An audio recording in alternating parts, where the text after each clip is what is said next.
Hey everybody, a DE shave today with British scarcities on a special edition of Barber Errand Day on Barber Dave Shaves and such.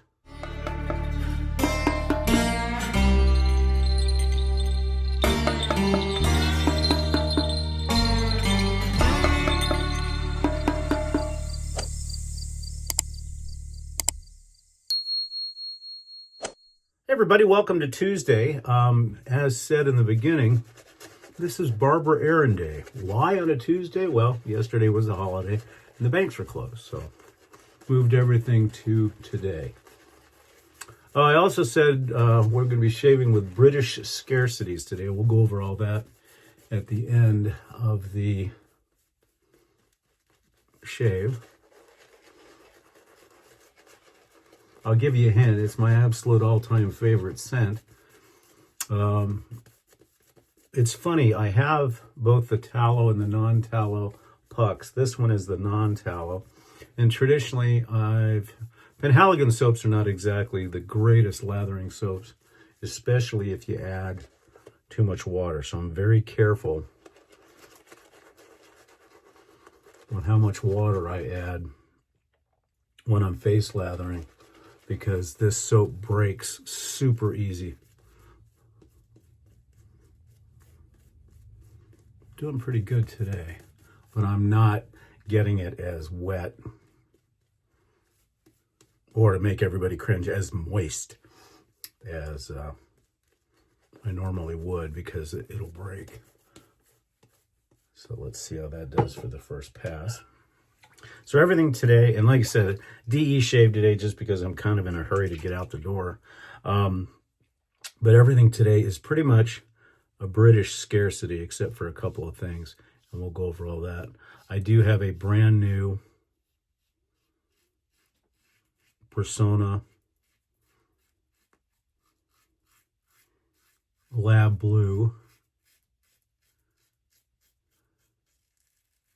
blade in this razor. And isn't it funny that I know some of you, when you see me shave with a DE, it's like, oh, we're at Daytona and the big wreck is coming. Because it seems, because you'd think you'd go to a person's straight razor channel and see what carnage is going to ensue. But for me, I get more injured with DEs than I do with straight razors. Probably because I don't pay as much attention, maybe.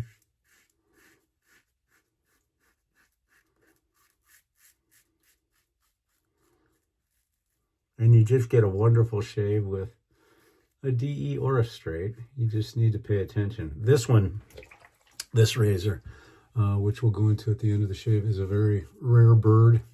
It was early on in my wet shaving journey, or traditional shaving journey. I hate saying wet shaving, because all shaving is wet, unless you use an electric. This was my grail for years before the Darwin, and it's still one of my favorite razors. Very aggressive, especially with a brand new blade. Only got 24 hours of growth, so it's not a lot, but it's enough.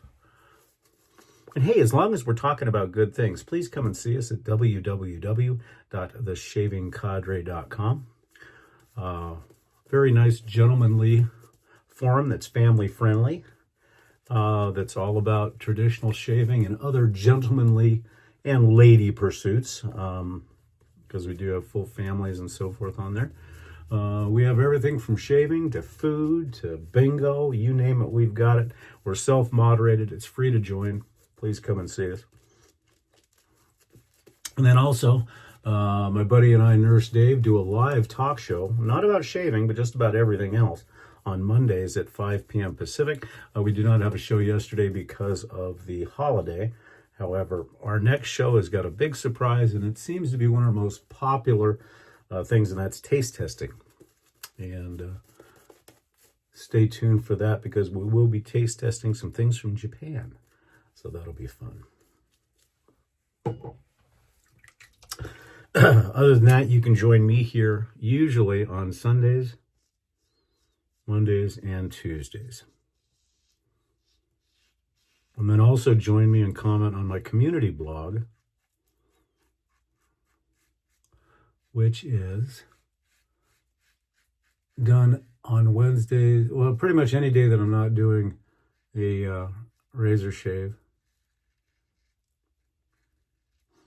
And it includes the watch I'm wearing of the day and, you know, various other crap that nobody wants to really know. But I do it anyway. I do appreciate we're in the 1680s right now, so we're getting closer to that 2000 mark to give away that watch.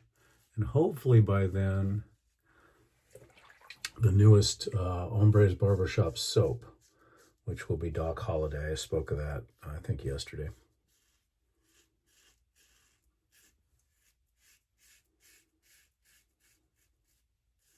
I know much of the country is freezing with snow and ice. We got lucky or unlucky, depending on how you look at it. We didn't get any precipitation, but we got the cold weather. It was 26 degrees here this morning, which for southern Arizona, even though we are up kind of in the mountains, that's still pretty darn cold.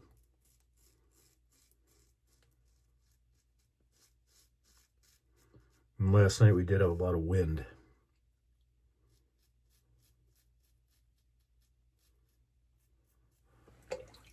Wind speeds were up in the 50-mile-an-hour range.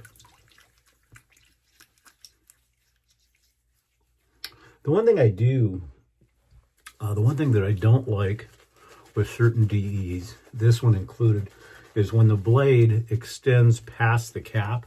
So you've got two thin pieces of steel that are sticking out amongst the cap. There are many razors like the Tridari, which you can't see the blade in there. Then you've got other ones that have the blade that sticks out, mostly Gillette's. And if you're not careful, that little piece of steel can ruin your whole day, because it can slice you just as much as a regular blade, and it's a jagged cut because it's not a sharpened part of the blade. It's like getting a paper cut. We all know how that is. The soap did fairly well today. Like I said, with this company and these soaps, there's only one soap that they have that seemed to have lathered just perfectly all the time. And that was Sartorial, which I still have somewhere in there. But the rest of the soaps were kind of a bear. Bailea wasn't bad, but the rest of them were tough. Not as tough as Eucharist. To me, that is the soap that is the worst as far as a hard British soap to lather. Although I will say the hard soap version of Crabtree and Evelyn was also junk. Creams were good, but everything else.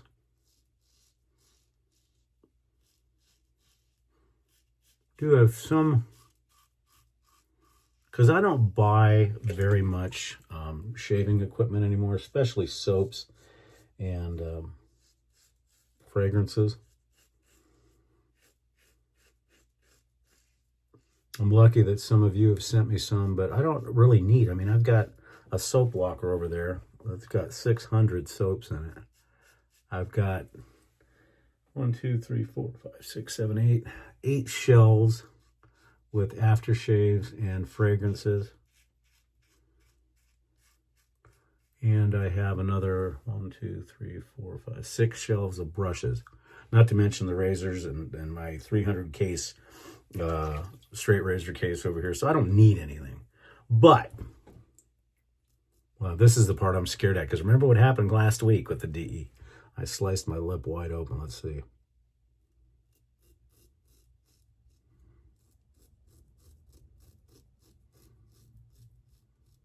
See, it's amazing what happens when you pay attention.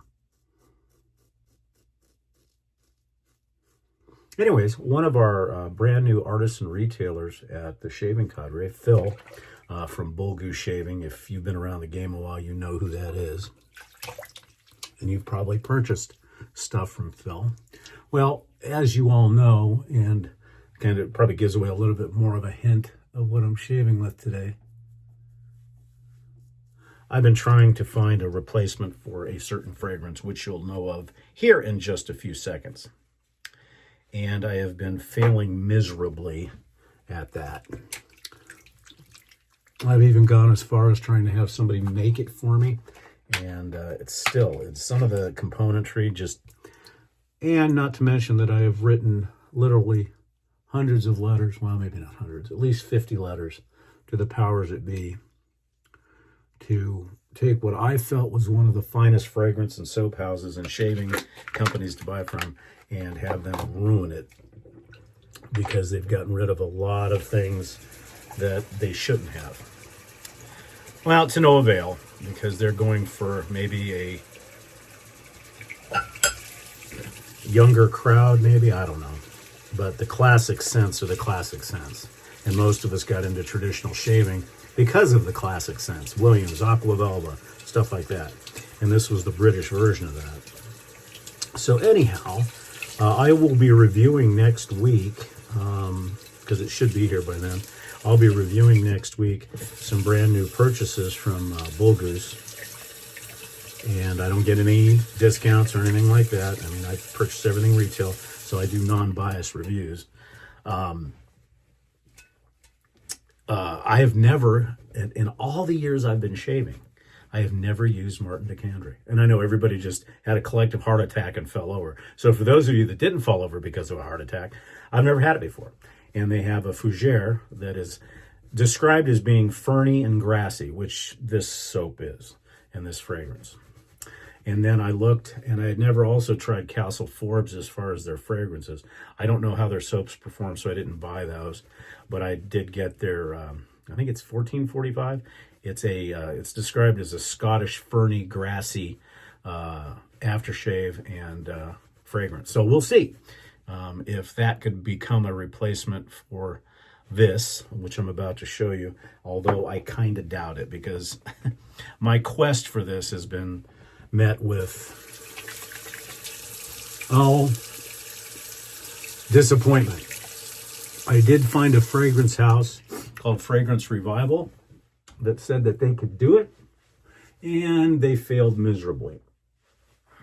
I mean, it's an okay fragrance, but it's not this at all in any way, shape, or form.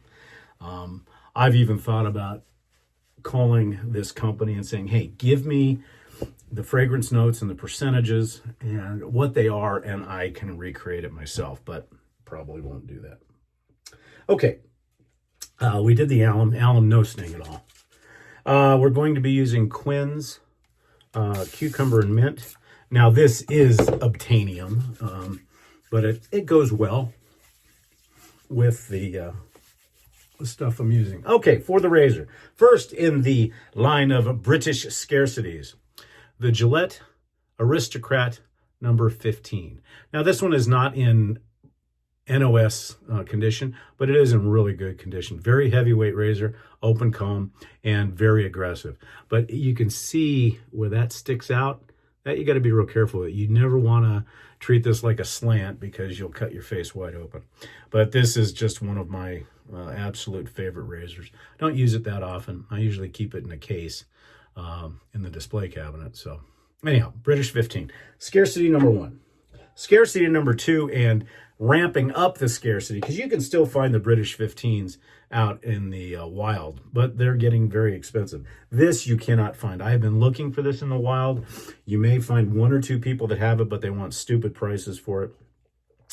And that's Penhaligon's English Fern Shave Soap.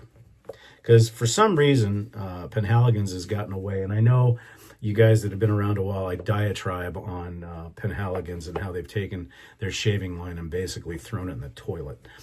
Because I've got 2 shelves right here that are just Penhaligon's, and just upsetting. So anyhow, this soap is no longer made. You can't find it. I have looked all over the secondary market. all over the place.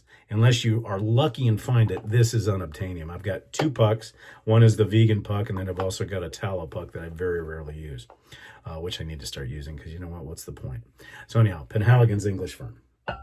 For the aftershave today, we're coming back to Phil at Bull Goose because this is one aftershave because the English Fern, they never made an aftershave for, at least not that I can remember. They may have years and years ago because it's one of their oldest scents. It's along with Blenheim Bouquet and stuff like that. Maybe that's the reason why they stopped it. But anyhow, this is another, not a British scarcity, but let's call it a Redondo Beach scarcity. And that's Phil, which had Asylum Shave Works. And this is the Royal Fougere. This is much sharper, and this is an aftershave, much sharper than English Fern, but it still has that grassy, ferny goodness, and so it pairs well. It's much sharper, though. It's not as what I would call creamy. I don't think Phil has this anymore, but it's a wonderful, wonderful aftershave. You can use this as a fragrance by itself. Okay, the next British scarcity, and again, I was my wife was able to find this on the market a while ago, about 2 years ago, and got this for me. This again is another English scarcity that is worth its weight in gold, and that's English Fern talc. As far as I know, this is the only talc, as far as their fragrance library that Penhaligon's ever did that I know of, and it is, oh God, it is so perfect.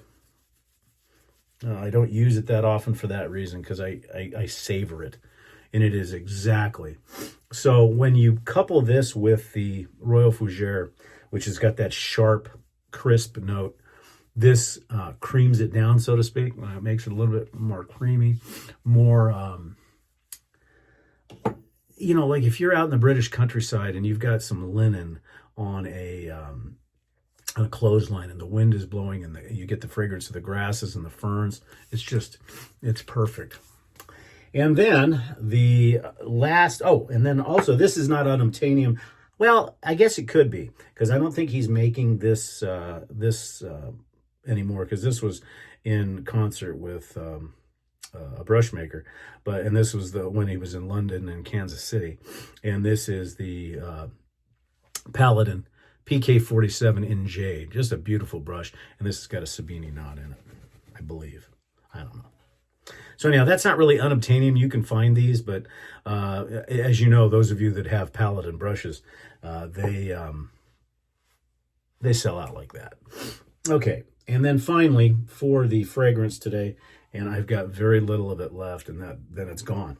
It's gone. So my hunt continues. If anybody out there knows a source of Penhaligon's English Fern, or if you have it and you don't like it, contact me. I need to get more of this, and I don't know where I'm going to find it. But anyways, it is to me the finest, and this is just my opinion, the finest fragrance ever created, in my opinion. I just love it. So anyhow, okay, well, there's your British scarcities for the day, guys. I hope you enjoyed all 3 videos this week. I thank you so much for joining me. We'll see you again next Sunday. So please, once again, don't forget, come and see us at the Shaving Cadre, and then come and also see us at Drinks and Dave's. Please keep liking, subscribing, and commenting, and we'll get to that 2,000 where I can give some stuff away here pretty quick. And don't forget, next week, I'm not sure if it'll be Sunday or Monday, we will be doing our review of Martin de Candre Fougere and Castle and Forbes 1445, which is a Fougere from Bull Goose Shaving. I'm Barber Dave, and this has been Barber Dave Shaves and Such. Hope everybody has a wonderful Tuesday and a great remainder of the week. And don't forget, follow me on my community blog. Take care.